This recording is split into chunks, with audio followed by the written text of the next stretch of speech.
With one lawsuit already being filed against landowners along the route of that controversial 70-mile transmission line, developers are trying to gain access to private land for environmental surveys.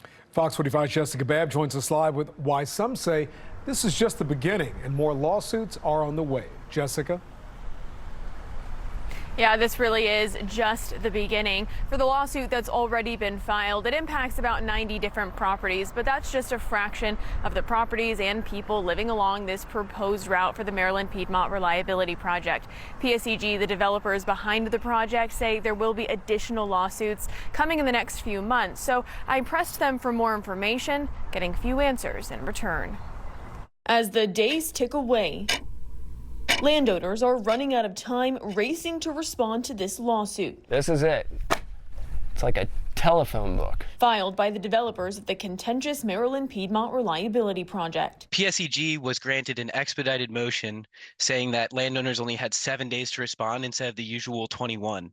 So we really had to act fast. A deadline that's coming up this week. A giant corporation doing that with endless money, doing that to 100, landowners, just regular citizens, is really scary. Through the lawsuit, Public Service Enterprise Group is trying to get access to 90 different properties to conduct surveys for the proposed transmission line, a step they say is necessary to complete their application with the state.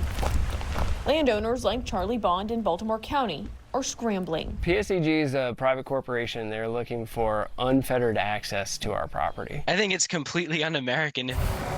PSEG, pushing an aggressive timeline, is trying to get the transmission line up and running by 2027. If not, they argue we'll be at risk for brownouts and blackouts without enough energy to meet growing demands. While PSEG argues it's critical. PSEG keeps saying it's for the greater good, is for data centers in Northern Virginia, which I don't see that as being the greater good. Brandon Hill, who is the facilitator of the Tri-County Coalition, a coalition of about 40 different businesses and organizations, including the Farm Bureau and other nonprofits, says they've been raising money and getting a defense together. A lot of nonprofits have actually donated to this cause, and no matter how much these 100 landowners can put towards this, we want to give them that affordable representation because it's completely unfair what PSEG is doing. But this lawsuit isn't the only one that's going to be filed. Leave. Stop. Stop harassing me and our family. Stop harassing our community. In a statement, while PSEG says they are willing to negotiate with property owners and pay owners for access to their land up until a court order is issued, they also say there will be additional filings over the next few months. So I pressed them for more answers, asking when the next lawsuits will be filed and how many landowners will be impacted.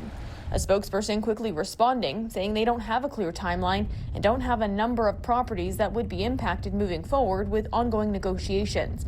But they did say the properties named in the first lawsuit were prioritized based on the timing needed to conduct those land surveys. And that's only 1/3 of the people on the route, so we really need to fight this now. But when I followed up and asked how many properties PSEG has been able to get access to so far through negotiations, the PSEG spokesperson responded saying it's not a number they plan on releasing. If we beat them in this first federal filing, I very much believe that those other 2/3 will be protected going down the line.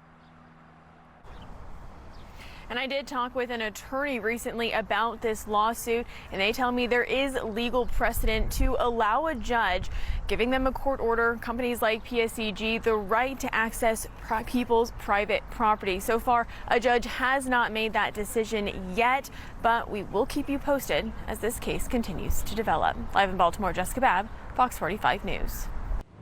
I'm Mary Bubala. Thank you for watching. Here's another video for you to watch. Also take some time to subscribe to our YouTube channel.